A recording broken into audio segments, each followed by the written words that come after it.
Selamat pagi kepada anak didik kami sekalian. Bagaimana kabar kalian pada pagi hari ini? Saya berharap semoga kalian baik-baik saja. Nah, pada pagi hari ini kita akan melanjutkan materi kita minggu lalu, yaitu pada hari ini kita akan membahas mengenai menganalisis kebahasaan teks cerita novel sejarah. Nah, yang dimaksud dengan menganalisis adalah melakukan penyelidikan atau meneliti atau memeriksa terhadap suatu karangan, dan menganalisis merupakan kegiatan melakukan analisis.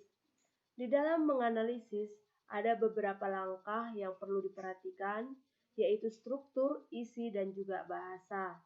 Nah, mengapa menganalisis kebahasaan ini dibahas? Karena bahasa merupakan salah satu unsur penting yang membangun teks cerita novel sejarah.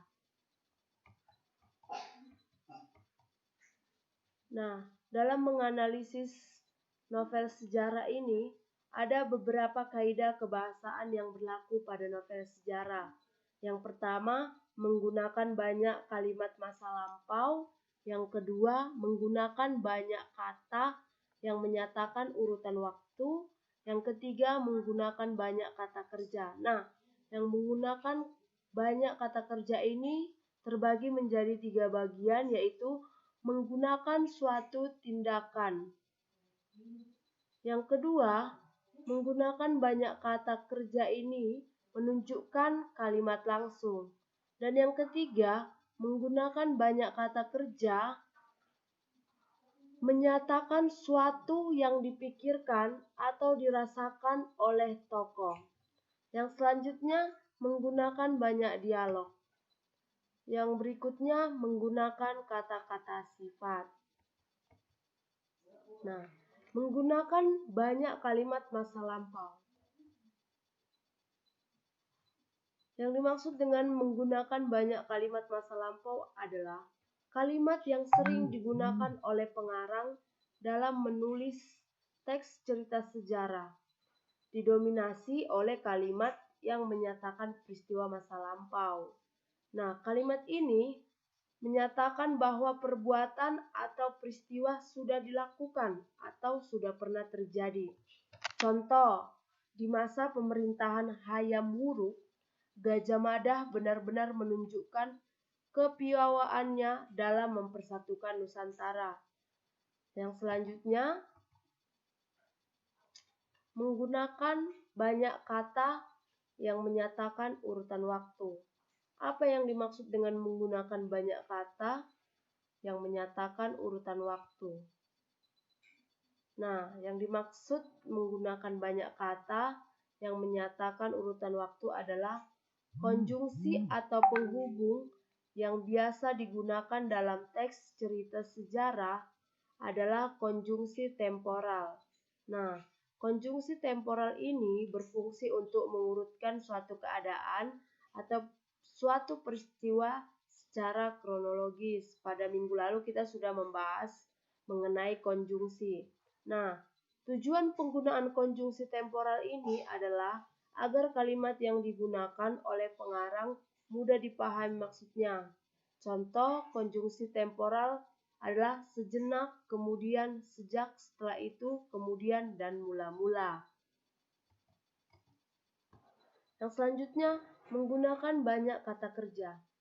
Nah, di bagian ini tadi sudah saya sebutkan, yaitu terbagi menjadi 3. Kata kerja yang menggambarkan suatu tindakan. Nah, suatu tindakan itu anak-anak sekalian bisa melihat contoh yang ada pada buku paket kalian halaman 61. Nah, di situ tertera contoh-contohnya. Ada contoh kata kerja yang menggambarkan suatu tindakan, ada kata kerja yang menunjukkan kalimat tak langsung, ada kata kerja yang menyatakan suatu yang dipikirkan. Kita akan melanjutkan materi kita selanjutnya. Sampai di situ sudah paham mengenai materi yang saya jelaskan. Saya berharap kalian paham. Nah, Baik, selanjutnya akan kita lanjutkan yaitu menggunakan banyak dialog. Nah, yang dimaksud dengan menggunakan banyak dialog ini adalah adanya percakapan dalam novel cerita sejarah. Seringkali ditemukan pada novel cerita sejarah itu dialog-dialog yang tertera pada novel tersebut. Nah, mengapa menggunakan banyak dialog? Yaitu untuk membuat cerita lebih menarik dalam suatu narasi atau novel. Pengarang teks cerita sejarah biasanya masih menggunakan banyak dialog, karena dialog itu dianggap lebih mengena atau tepat dalam konteks kalimat untuk menyampaikan sebuah gagasan. Nah, menggunakan banyak dialog ini merupakan menunjukkan bahwasanya kalimat tersebut merupakan kalimat langsung jika menggunakan tanda kutip. Seperti itu. Sudah mengerti anak-anak? Nah, jika sudah mengerti, kita lanjutkan ke materi selanjutnya, yaitu menggunakan kata-kata sifat. Yang dimaksud dengan menggunakan kata-kata sifat yaitu kata-kata sifat ini dalam bahasa Inggris biasa disebut descriptive language. Nah, biasanya ini menggambarkan tokoh, tempat, atau suasana. Nah, contoh kata-kata sifat itu ada pada buku kita halaman 62. Di situ ada dibuat contoh kutipan novel. Nah, kalian bisa lihat di buku kalian contoh menggunakan kata-kata sifat. Sudah mengerti sampai di sini anak-anak? Jika sudah mengerti, saya berharap materi ini dapat membantu kalian dalam pembelajaran kita pada hari ini.